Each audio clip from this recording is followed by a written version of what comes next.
Okay, morning, brothers and sisters. We're here to take a look at that pointy cherub because that's our real accuser and where we were actually told it all began. I kind of started to get onto this when we did a study on not Cherub, on Shebna. And her name leads us straight back to the seed of beauty, which meant the seed of glory. And has to be held by a female. Right now it's being held by the harlot. Mother says to that harlot in Isaiah 47, "Come down, daughter Babylon, there is no throne for you." He dealt treacherously with the wife, the spirit of his covenant, when he married the daughter of a strange god. You'll find that all in Malachi too. Yet is she the wife of the covenant, the spirit of the covenant, the righteous spirit that was denied in the land, where we see her in Isaiah 52 finally saying, "Pick thyself up out of the dust of the earth and take off the old ball and chain." The religious lies and law system he's got you under in bondage to him. And we know where it all began. So God says to Babylon in Isaiah 47, "Come down. There is no throne for you. There never was." Though sin shaped that throne for you. And so I had put a couple of links under which video? Either the last video I posted, I think it is, in that video, where I had begun this study on Shebna and how they were overthrowing her seat of power and where the blasphemy of the Holy One began. And I had hit on these words, Sennacherib, in the meaning of his name and all of that. So at that time, I had really begun to start to pick up what was going on. So now I think I know, because I went back in and I was looking over the information. And so we're going to share it here today. Hopefully we won't be too long doing it. So I did forget to pull up one passage. I want it to begin with this passage. So what does it say? It's in Isaiah. Okay.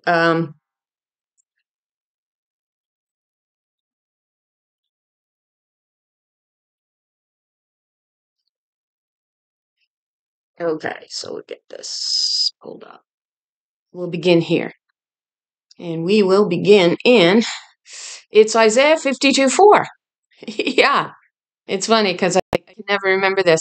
But that's why it says in Isaiah 52, "Pick thyself up out of the dust of the earth, O daughter of Zion." Right?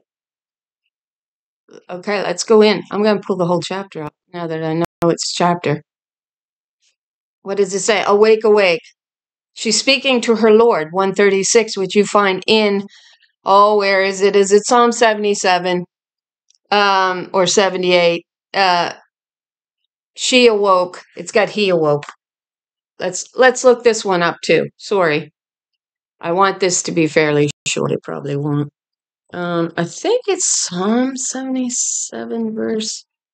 "The Lord will awaken like a warrior that's been drunk on wine." Right? So we know the Lord that awakens is the daughter Zion. That's her number, 136, right here. So it is Psalm 78. Let me write that down. I've got to write down in 100 places, so it probably won't matter. But I might actually remember this location. So the Lord, when you look up the Lord's number here, it is the one that leads us back to the Lord that was burned to ashes in Psalm 68 with her assembly of women, her congregation of women, her village of women surrounding the ash heap, and the Lord, their head. "A strange thing is seen in the earth. A woman shall encompass, not a man, her own head, woman," 136, her own Lord. So that's the strange thing that actually gets seen in the world. And it was strange in the beginning because they absolutely knew they had a female head. We walk around with a female head on this body, not a male head. And in the beginning, the women absolutely knew their head was female. They knew that. And then it become "a strange thing is seen in the earth. A woman shall encompass a man as her head." Well, it doesn't get any weirder than that, really. So in the end, it flips back. In the end, a strange thing is seen in the earth. A woman will finally surround her true head, and protect it. She'll begin to protect her own head, her own seat of power that was gave by God, according to the words in the Bible. Psalm 78:65. Then the Lord awoke as from sleep. Waking up. We get it, don't we? We get the word here. Let's look it up. Sleep. It is 3463 for awoke. Okay, that's sleep. I don't want sleep. Sleeping. She's sleeping because she went to sleep on the admixture of lies, which is wine, the red wine on your table, which symbolizes the blood of a man. Watch it. Now, that's just a religious lie by sin who brought it in. So we'll show you that. So it means to awake. 3364. Awaken, wake up, to be awake from drunken sleep. Yeah. Be awakened. Okay. So that's the Lord here. And she was drunk on wine. So if you go to Isaiah 52, what does it say of the daughter? Awake, awake. She's waking up. Put on thy strength, O daughter of Zion. They seem to want to exclude the word daughter, and yet it's clearly the daughter. Put on thy beautiful garment. Take off the image of a harlot. Bow down at the feet of this male idol. Wine on your table. They mixed the doctrines, denied the truth of the water, which flows from the original spirit of the original covenant. O Jerusalem, the Holy Spirit, for henceforth there shall no more come into thee the uncircumcised. The foreskin has to be cut off, which symbolizes a covenant with the harlot that he wanted. Shake thyself from the dust, arise and sit down, O Jerusalem. Sit down on your throne. Free yourself from the chains, the old ball and chain. His laws, his lies. He's the one that's dragging you down with his religious lies and law. And we're going to show you where they began the shaping of those. O captive daughter of Zion, take the bands off thy neck. For thus saith the Lord, ye have sold yourself for naught, and ye shall be redeemed without money. Money ain't going to redeem you, and neither is blood. That's the admixture in the cup. Blood don't redeem you. Isaiah 55, she says, come to my waters and buy. And the word buy there means believe freely. You need nothing to purchase these waters of truth that'll wash you clean. It means follow the way of God. You need no blood. You follow the way. For thus saith the Lord God. This is the verse we're really after. My people went down aforetime into Egypt to sojourn there, and the Assyrian oppressed them without cause. So he had no reason, this Assyrian, which we know is Sennacherib now, oppressed them. So I had kept hitting that name Sin. And it's a location in Egypt. And now I know it was named after him. I know it was named after Sennacherib. And you watch what it means. So Sin 5512, this is your Strong's Hebrew. It's an east frontier city of Egypt. And in the Bible, when you hit it, it'll be capital S-I-N, the same as sin. All right? 5512. Now, in Hebrew, it's spelled C-I-Y-N. And it's an east frontier city of Egypt. What was the land of Egypt? We began to realize it is a land of idolatry. Now, watch this. Proper name of a location, Sin, S-I-N, i.e., Pelusium, east frontier city of Egypt, and in brackets, Egyptian, I-M-T equals clay. You see? Clay. We're getting clay here. Of which is translated, compare the Aramaic, clay. And according to Steind, or Steind, who compares, and it looks like a Greek word, dirt and mud. Dirt and mud. Look at that. Isn't that amazing? Wilderness between Elim and Sinai. Oh, look at that. Look at that. That takes us to Psalm 68, the very first verse. The Lord came from Sinai. She. 136. So, sin of uncertain derivation, sin, the name of an Egyptian town, and probably desert adjoining. Sin. Oh, look at that. Look at that. So, Adam is clay, right? He's the first man. But what does sin mean? Where is it? Sennacherib. So, the Assyrian was Sennacherib. That's who oppressed them there. Sin, Sennacherib, if we go to Wikipedia, and it says his name is S-I-N, is the beginning of his name in Wikipedia, all right, in cuneiform. And its meaning means, get this, sin has replaced the brothers. Sin has replaced the brothers. What was the meaning of sin? Well, in them other languages, it meant clay, mud, dirt. Sennacherib was reshaping the men. He was reshaping them into sin that would turn on their very own spirit, their very own wife, the original spirit of the original covenant. Sennacherib, we discovered, we broke his name down. This is the way that we broke it down. Oh, let me go to the camera here a minute. And for those who've seen these videos, okay, we'll get close enough. So you see how we broke the name down? Sennacherib. Cherub is right in his name, right? Satan, we discovered, was another name for Adam and for Baal. Balaam also was in on this. Balak was also in this. They were surrounding them in the wilderness, right? They were all part of the same storyline, all of them, every one of them. And so, Senna, when we looked the beginning, when we cut that name down into two, we know what cherub means.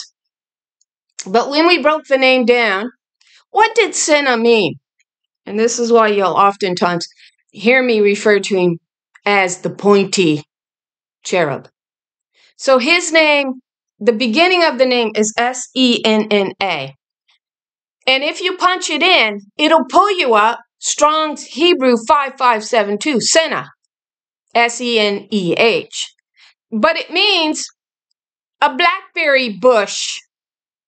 We all know, for those of us who's picked blackberries in the wild or raspberries, that they're picky. They're real picky bushes. They're not really fun to be around. So it means from an unused root meaning to prick. A bramble. A bush. Look at that. So what did we get in this verse? Where is it? I'll find it here. Right there. It was in, I knew I should have wrote it down. But this takes us to sin as well.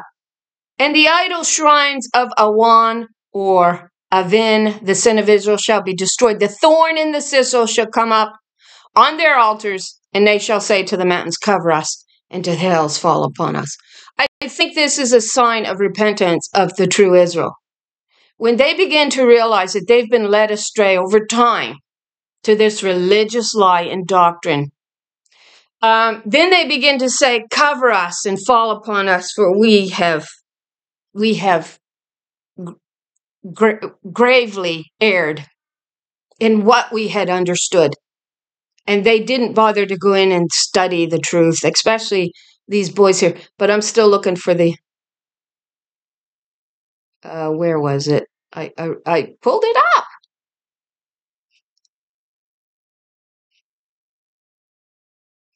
Where is it? Okay, I must have went over it. But it states that, oh, I know where it was. It's Ezekiel. Yeah, it's Ezekiel 28:24. This is where we get it. Ezekiel 28:24. Okay. So, What does it say? No longer will the people of Israel have malicious neighbors who are painful briars and sharp thorns. Then they will know that I am the sovereign Lord. So they went down in Egypt, and it says, there the Assyrian oppressed them. We get the name of sin there. And we know that Satan is often called the accusing cherub, right? That pointy cherub. He pointed at these daughters, this daughter of Israel, who sits between the cherubims in, where was it? 2 Kings chapter 19, or was it 1 Kings 19? And he was coming against her. And he brags about how he went up to the forest of Lebanon and cut down the high cedars. He brags about having done it. And so then that takes us to, what is it? Isaiah 14, where they say, since thou hast come up against him, no, what is it? Let's go there, because I can't remember it. Isaiah 14. They were getting rid of the wise women. They didn't want them teaching the next generation of women. They were coming against these daughters, these wise women, wisdom, who creates the kingdom. So it looks like in the very beginning, when the entire creation was just under construction and being shaped and being formed, they were still in the wilderness in a lot of sense of this. And there became a division, and Sennacherib did not want to receive her and her law in the land. And so he begins to come against them. And so when they go down into the land of Egypt, there the Assyrian oppressed them, we get. So Sennacherib's name meant the pointy cherub. He began to accuse and come against them and gnash, and began to take these wise women out of the land, is what Isaiah 14 indicates. So let's read it.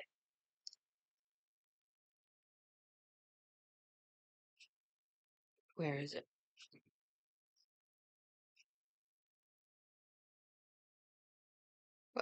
Let's begin in verse 5 of Isaiah 14. The Lord has broken the staff of the wicked and the scepter of the rulers.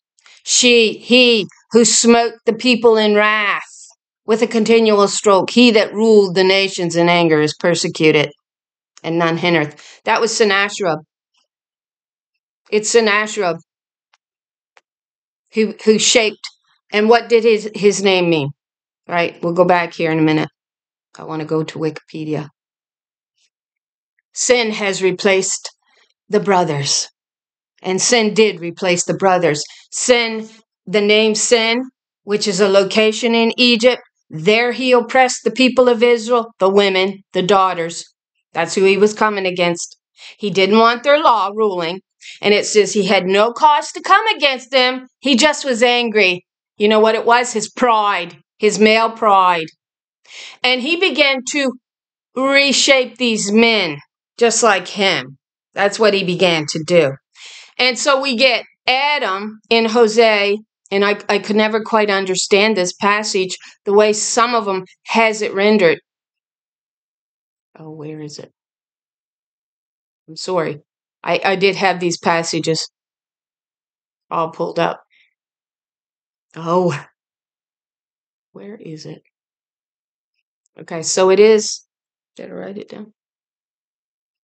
It is, well, did I hit on a word there and pull a word up instead?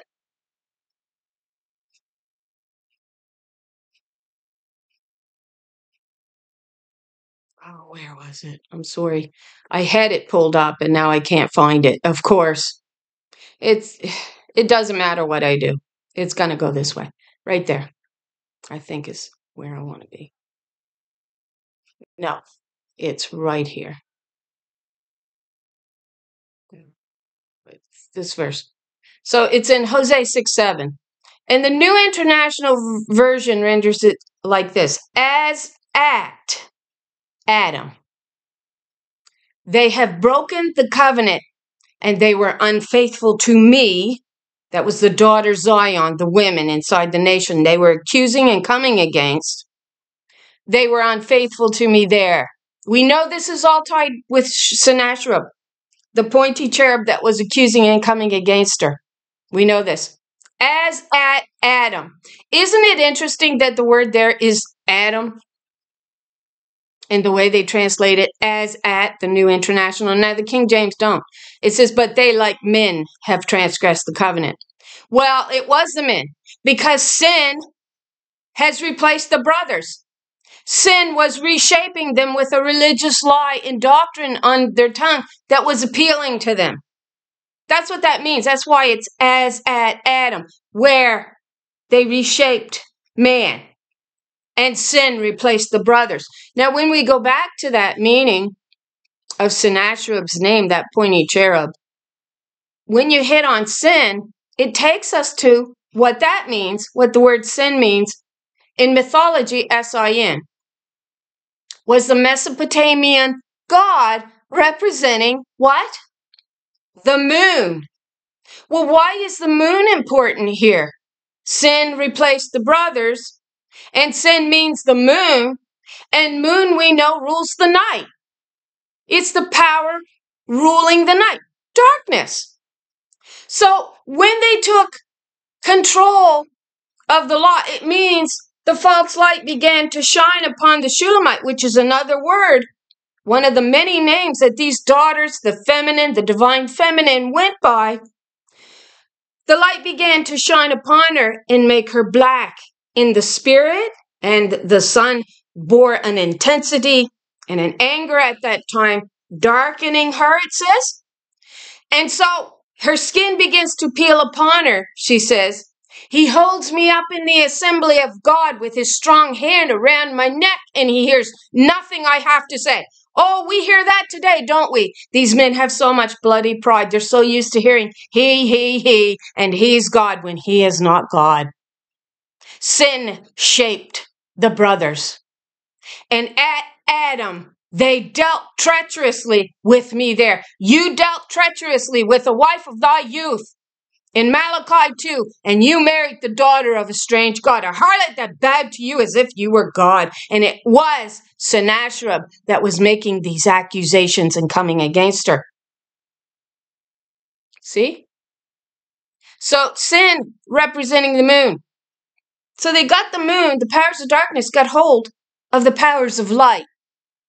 That's right. They took control of her power, her doctrine, and began to shape this lie. And so the sun becomes allegorized as a false light shining upon the Shulamite. My mother's sons, the creator, the life giver, my mother's sons were angry with me. They made me the keeper of the vineyard, but my own vineyard I have not kept. You're too busy following Sennacherib, that pointy cherub who accused the wise women, the daughter Zion, from the beginning. And we know this. So we understand Lucifer is so clever at playing light. So as at Adam, they have broken the covenant. They were unfaithful to me there. So that's when they went down into Egypt, and the Assyrian oppressed them. And the Assyrian brags about it. Sennacherib brags about this. Let me backtrack on that one, see if it's that one. It's not that one. So, where is it? She says, they came upon me as a wild or wide breaking in of waters.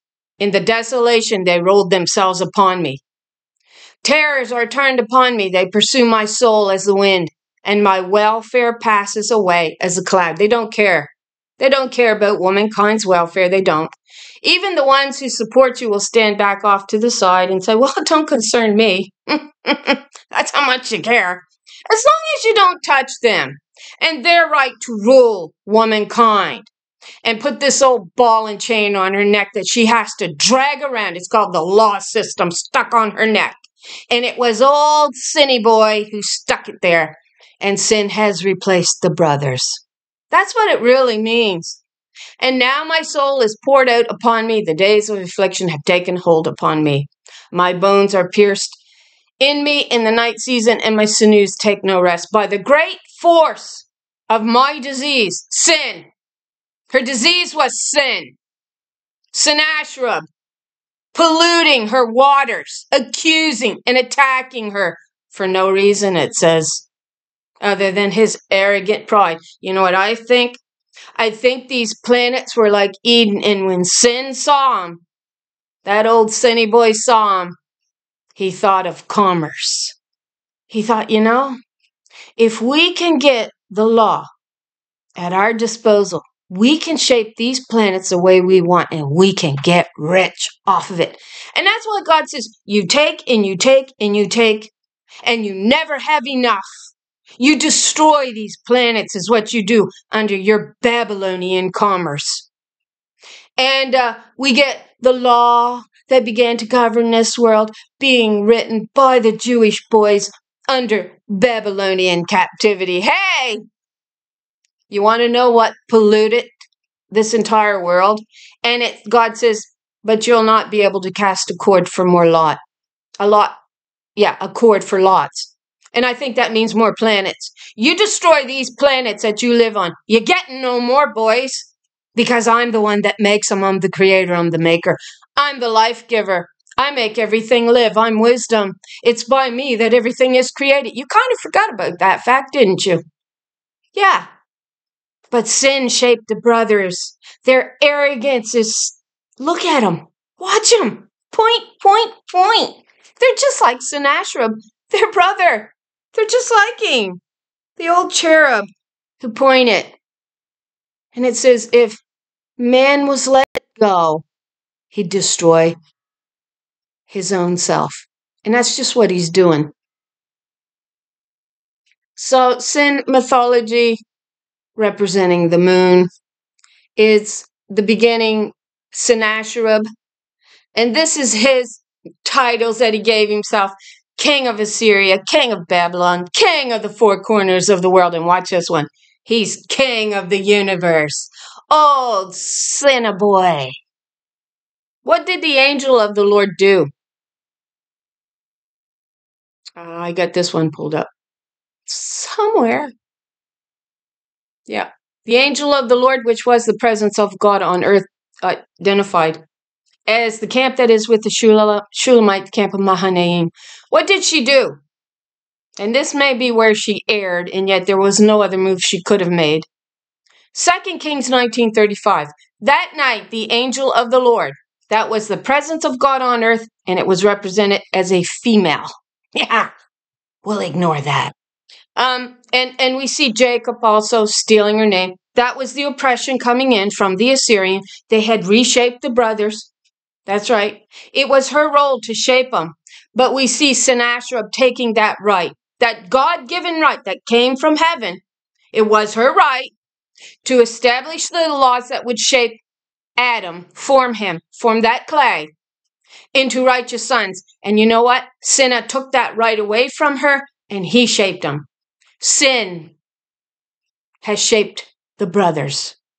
He shaped them into these accusers every day that you see accusing us. Don't matter where you go, you'll find men accusing women everywhere, up and down. Because they took her law from her. They shaped men to be the sin. So that night the angel of the Lord went out, and she put to death 185,000 in the Assyrian camp.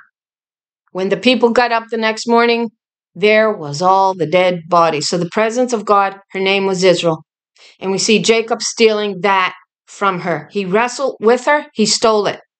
And it's Sennacherib is who we see really pushing it forward. We see through sons like Mordecai, he continued it on. These men by that time had been shaped. They had been shaped by the hatred of Sennacherib towards their other half, called the spirit of the original covenant, the wife that you dealt treacherously with. And it says, yeah, there they dealt treacherously with me. And it's interesting that it's as at Adam, there they dealt treacherously with me. We're told who they dealt treacherously with, and we'll go there for anybody who just don't want to learn truth. who is still steeped in idolatry of bowing to husband as if he's Lord and God. That all came from Sennacherib. He's the pointy cherub. He's also king of the universe. Yeah. Oh my. Don't get it. Malachi 2. What does it say? I'll go down.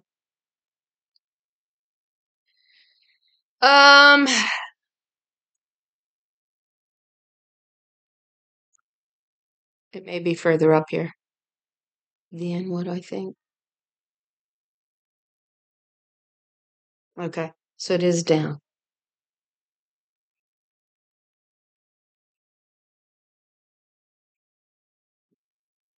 It says, have we not all one father? Nope, we don't. We actually all have one mother. We all have the X chromosome running through our blood. Every one of us on planet Earth, it is not one father. If you want to really reason things out, then please do, but don't pretend you're being reasonable when you say father. I do not have a Y running through my blood. I have two X's, and the males have an X and a Y. That's the spirit. XX is the spirit. Have we not all one? It should read mother. My mother's sons were angry with me. They made me the keeper of the vineyard, but my own vineyard I have not kept. And then she is the pure one of her mother. Song of Songs 6:9. Of her mother. It's our mother wisdom that shaped all of creation and laid the heavens out. That's who did it all. She's the only one who can give life. So have we not all one mother? Hath not one God created us? Why do we deal treacherously, every man against his, not brother? It was the sister they dealt treacherously with. We proved it. By profaning the covenant of our mothers, not fathers. You profaned the covenant of the mother when you rejected her for a harlot spirit.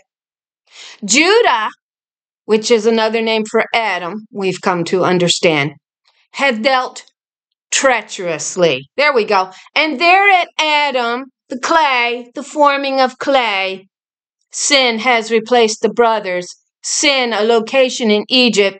Egypt, a name for the land of idolatry, where the Assyrian oppressed us. Yeah. Judah has dealt treacherously. An abomination is committed in Israel. For Judah had profaned the holiness, the Holy One of the Lord, which she loved. Her mother loved her. And hath married the daughter of a strange god. That's the harlot spirit bowed down at hubby's feet. He's so arrogant and boastful. He can't be bothered to study the truth. He really can't. The truth matters so little to him. But it is the snare he laid. Sennacherib laid for us. Sin has shaped the brothers, have fallen into it, and they do not escape it. They got too much pride. Yeah, they got so built up on pride, just like Sennacherib, that pointy cherub, the accusing cherub. The Lord will cut off the man that doeth this. Yeah, and this have you done. You have covered the altar of the Lord with tears and with weeping. I watch this every Sunday, where I used to attend. And with crying out, insomuch that she regardeth not the offering any more. You're not sorry. You never were sorry. Yet ye say, wherefore? Why not? Why aren't you listening to us, God? Because the Lord has been witness between you men and the wife of your youth, against whom you have dealt treacherously with, yet is she the spirit of your covenant. That's what it should be rendered. Yeah. And what did it say in Hosea 6:7? As at Adam, sin has replaced the brothers, means clay. Sin means clay, mud, dirt. Sennacherib reshaped these sons into nothing but sin and accusers. As at Adam, they have broken the covenant, and they were unfaithful to me there. They have dealt treacherously against me. The King James. But they, like men, have transgressed the covenant there. Have they dealt treacherously against me, the spirit, the wife of the original covenant that they rejected for a harlot that bowed at man's feet. And now we got an old ball and chain on her neck. The law system. Because of their arrogant pride. So there you go. We'll go back to Isaiah 14 and we'll finish reading this. So the whole earth is at rest and is quiet. They break forth into singing. Yea, the fir trees rejoice at thee, and the cedars of Lebanon. That was the daughters. Yeah, in the house in the forest of Lebanon.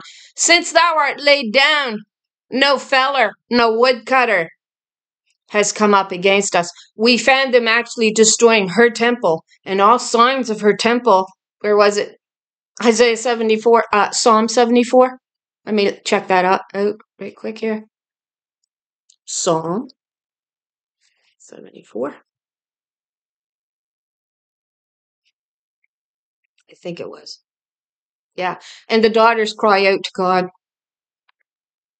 This is a maskil of Asaph. That's the gatherer. That's the Holy Spirit. That's the Koheleth. The female assembler who assembles the Proverbs, which is the case, and puts it in order. And she says in Psalm 50 or 55, now will I rebuke you, Adam. I'll put the case in order since you can't do it. Why hast thou cast us off forever, mother? Why does your anger smoke against us, the sheep? Actually, it's the she-goats of her pasture. So, what was I looking for in Psalm 74? Yeah. A man was famous, verse 5, according as he had lifted up axes upon the thick trees. These were the wise women inside the nation of Israel. That also represented the trees of Lebanon, along with their sons. These would have been strong sons who held to this truth too. They went down with these daughters. They did. They were strong men. They aren't like what we got today, these weaklings who just wants to accuse you and pretend to be so strong and manly. And they're really just too weak with too much pride. These sons were very strong from all indication, and they held to her covenant to the bitter end. But now they break down the carved works thereof at once with axes and hammers. They have cast fire into my sanctuary, and they have defiled it by casting down the dwelling place of thy name. Our mother, wisdom, daughter Zion, her name down to the ground. So I hear a familiar spirit as of one who's speaking out of the dust of the earth.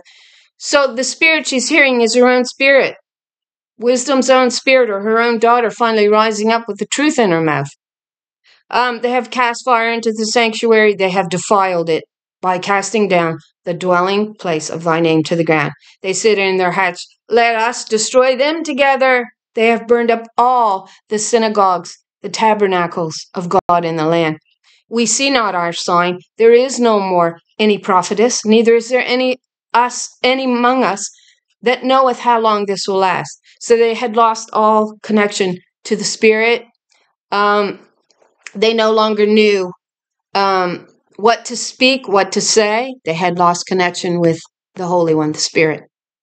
So, O God, how long shall the adversary, Adam, reproach? Shall the enemy blaspheme thy name forever, mother? And they do. Oh, glory to Father and Son. That's another way of saying screw you, mother and daughter, which is what they really wanted to do. And they do it. And they've attached a law to your neck to ensure that they can do it, because you got to drag that old ball and chain around, his ridiculous lies and law system, and man as your head husband. That's the old ball and chain. It's not woman. It's man and his law system. Sinner and his pride. Sin has shaped, formed the brothers. Adam. They're at Adam. When sin replaced my true brother by rejecting me as the spirit that rules. So you got it all in play, every bit of it. Isaiah 14.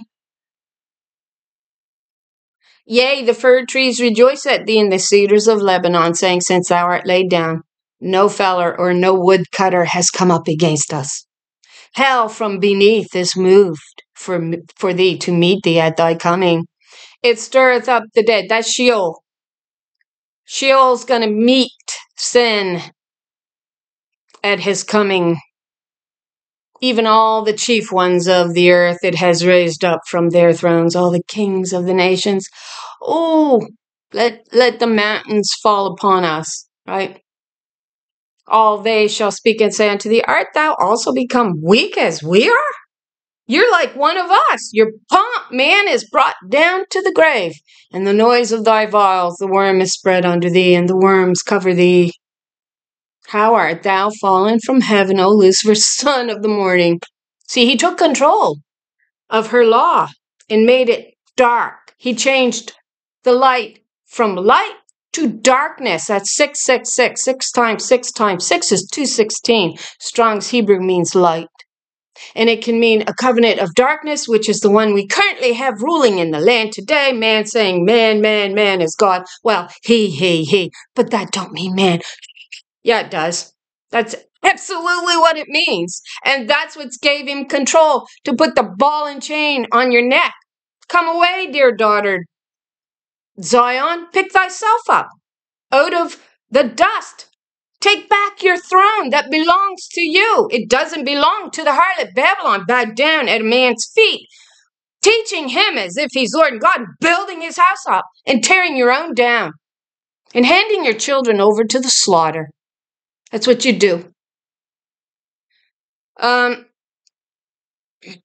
So he said in his heart, Sennacherib said this, for thou hast said in your heart, I will ascend into heaven. I will exalt my throne above the stars of God. We saw him stamping upon the glory which was cast down in Lamentation 2, identified as the daughters inside the nation of Israel. We saw these stars, planets, that's right, the planets out there, the sun, moon, and stars. I begun to realize the meaning of my coat color.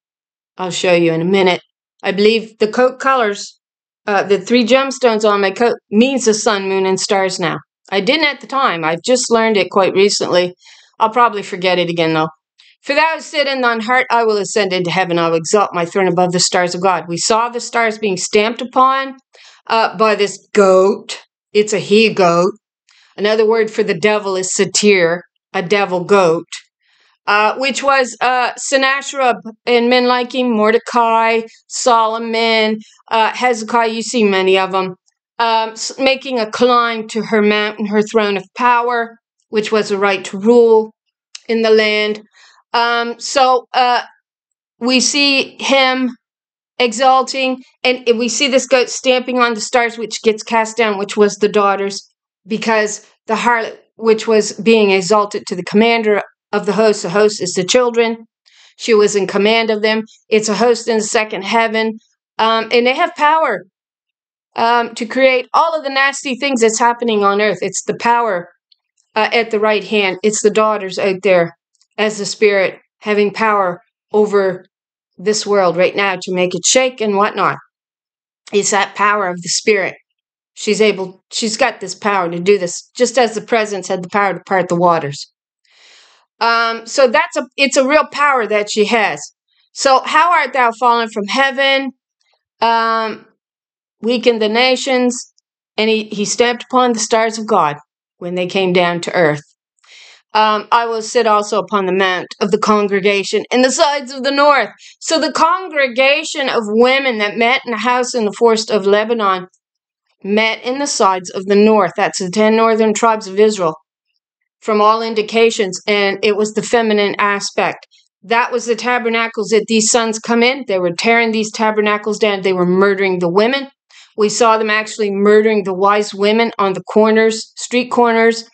In Lamentations 4:1, when you go in, you read your words and their meanings, you'll get the understanding of what these sons were doing, which then links us to Mordecai raising up a little young girl, Esther. They were taking control of the next generation of daughters, and they were actually teaching these little girls how to bow and be submissive to a man and play as harlot, really, because that's what they were after. And so Mordecai's name meant Marduk, follower of Marduk. Marduk is the solar calf that came out of Egypt that they make, and they hand the glory. It says, you changed my glory over to that which eateth grass, which becomes a bull. Wasn't even a female. It was a bull. It was the bull god Apis straight out of Egypt, which we're told Marduk is another name for Baal, which is another name for your husband as your Lord and God. So sin has shaped the brothers. We get it? Over and over for anybody who actually wants to study the Bible. And I mean study. I don't mean pretend to read it and go, well, no, we know it means this and this. No, you don't know it means this and this if you've never gone in and bothered to actually study it and part the doctrine, the admixture. It says, those who follow God learns to rightly divide the word of truth. And you do that with the Spirit, with the sword of God. The sword, the word. You learn to how to handle your sword. You don't know how to handle your sword. And should you go out there, you're not going to have a sword, and you're certainly not going to be able to handle it. Men love to picture themselves as great swordmen. So far, we've got no great swordsmen on earth. They don't know how to handle the word. They know a lie. That's all they know. They do not know the truth, and they don't care to know the truth. I do think we got some pretty good women coming along in their training. I think they know quite well how to handle their swords in the Spirit. So that means rightly dividing the word of truth. So you have to study that. You can't just listen to somebody else on the pulpit who's read from these forefathers who were developed by sin. Yeah, shaped Adam. Sin has replaced our brothers. And that's the powers of darkness who have come to rule the light. Yeah, made it into darkness. We see the 666 number going back to King Solomon, who changed the portion in the midst to a harlot spirit again, denied the key of David, which was the daughters of Israel. So yet thou shalt be brought down to hell, to the sides of the pit, Sheol. So it's telling us he's actually going to be born in this earth as a real human being, as a real person.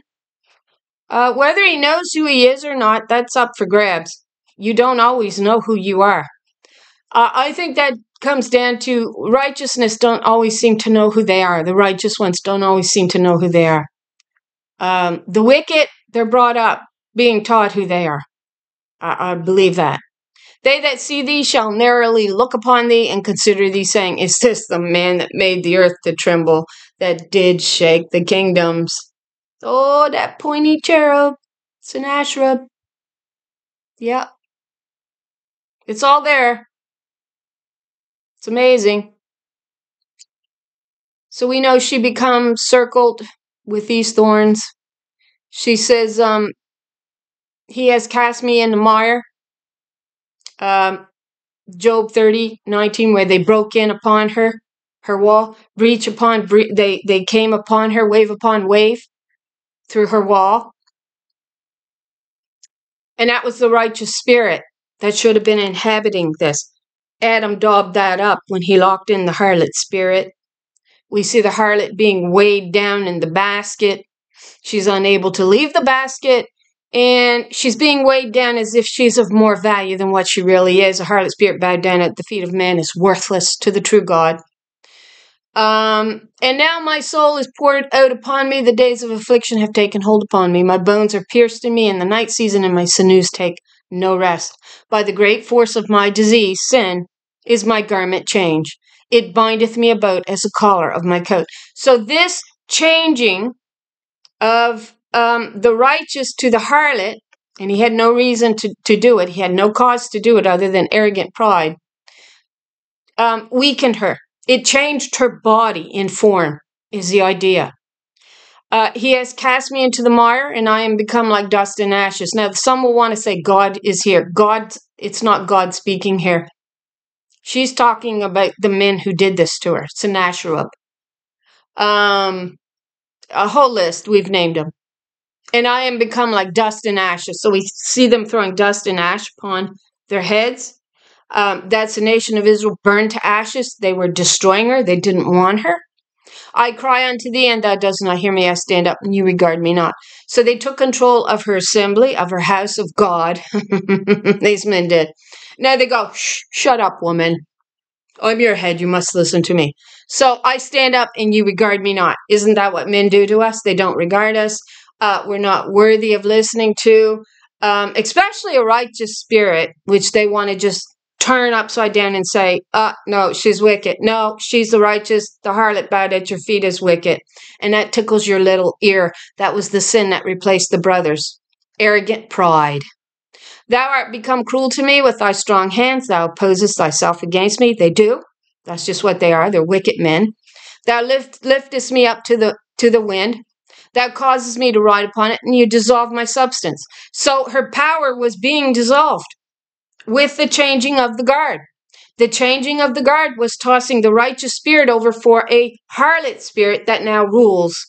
And she exalts herself to the commander of the host. When she becomes exalted to the commander of the host, it gets handed over to him because she's a harlot spirit. That's why she does it. Which then allows the dissolving of our power on earth. And it comes down to actually a physical understanding, as we see here. So we were much power and physical, as a physical being and as a spiritual being, and we held power over the elements. I cry unto thee, and thou dost not hear me. I stand up. Okay. You dissolve my substance, for I know that thou will bring me to death, into the house appointed for all living. So the house appointed for all living was Sheol.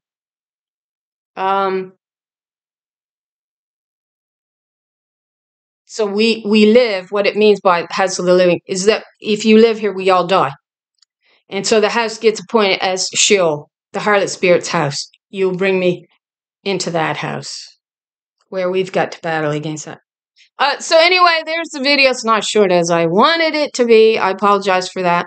I will show you the three colors that, for those who's been with me since the beginning, and it's not been that many, you saw the videos I posted, at least I hope you did, most of them. And I spoke of a coat that I wore that was full of gemstones, and I drew the colors, I shaded them, but now I found some gemstones. That was the color of my coat. Those were the three colors on my coat in repetition. Now, I always gave a red stone as well, so I embedded that in there. In one of my dreams, that was when I was studying birthright. Of course, it's not an actual gemstone. It was an unpolished ruby, so it doesn't really look like that. But those were the colors on my coat, and I think, now that I look at them, I believe they mean the sun, moon, and stars. That's what I believe they mean. I'm not sure. Of course. But God will give you dreams and you try to figure them out. And I'll just show you. I made that. I might have shown it to you. Very cheap to make. Maybe it looks cheap. I like them. I fill them full of all kinds of stuff, of course. And the top. I made a top. Did that all in. Anyway. So I just thought I'd share that with you. So there we go. I think we found our real accuser and where it really all began to take shape for the wise women inside the nation of Israel that they began to cut down. And Sennacherib brags about it in the videos that I got posted under my last video. He brags about going up. You know what? Let's do that one last pull up. All right. And that was in 2 Kings, I believe, 19. And I'll show you where he brags. It may be in the prior chapter, though. 2 Kings 19, I think, is where we will find it. I may have the wrong chapter. So we'll go in here. Yeah, it's got Hezekiah. He tears his clothes and he goes up to her. And they said unto him, Thus saith Hezekiah, this day is a day of trouble and of rebuke and blasphemy, for the children are come to their birth, and there is no strength to bring forth. So we know it was the women who were responsible for delivering children. By this time, they had turned to harlotry, though they were not smart enough to know that that's what they were turning to because of men like Sennacherib. So we'll go down here. And Isaiah said unto them, Thus shall ye say to your master, Thus saith the Lord, Be not afraid of the words which thou hast heard, with which the servants of the king of Assyria have blasphemed me. That was Sennacherib that was blaspheming her. Behold, I will send a blast upon him. and he shall hear a rumor. So here she was already threatening, I'm going to wipe him out. I'm going to wipe his camp out. And she did. That was the presence of God who did that. And shall return to his own land, and I will cause him to fall by the sword of his own land. So she had the power to take him out. Okay, so it's not this chapter. I think it's the previous chapter where Sennacherib was threatening what he had done to her high places.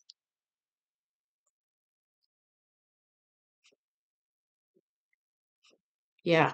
So, I mean, if you're interested in the real truth, I mean, not the made-up one of Sennacherib.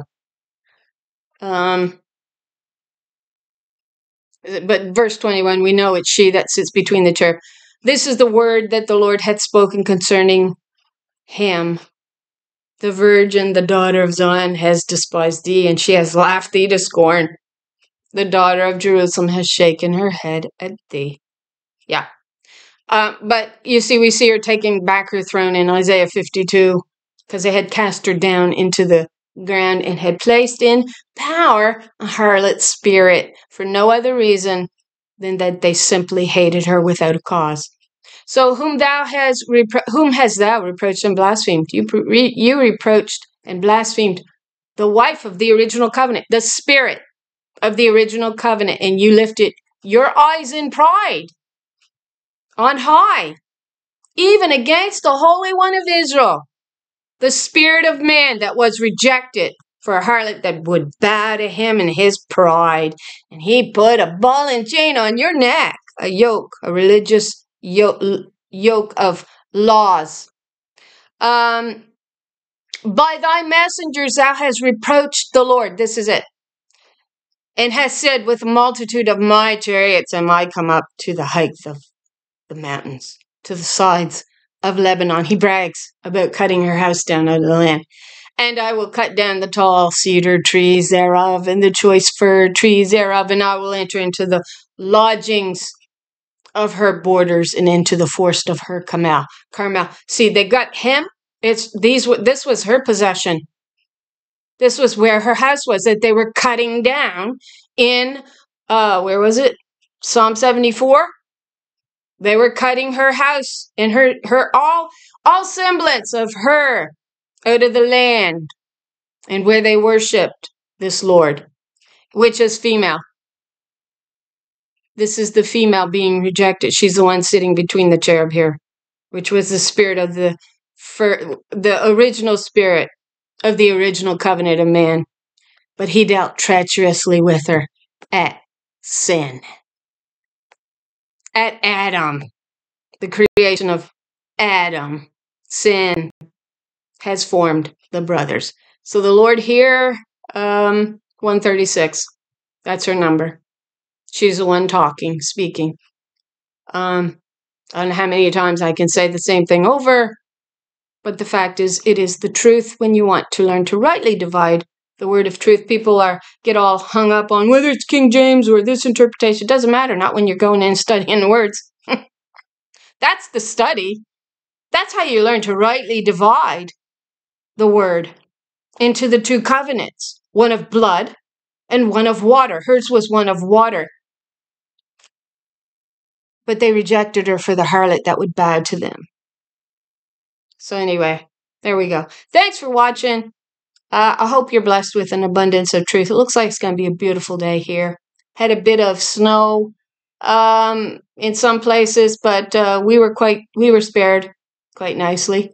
It's beautiful. It's lovely.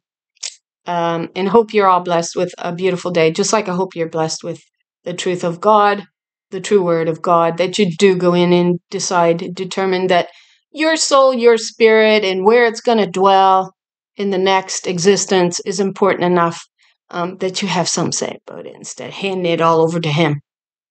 Those men on the pulpit who's been taught by Sennacherib and other men like him. And sin has formed the brothers. So thanks for watching. And I hope you have a lovely day.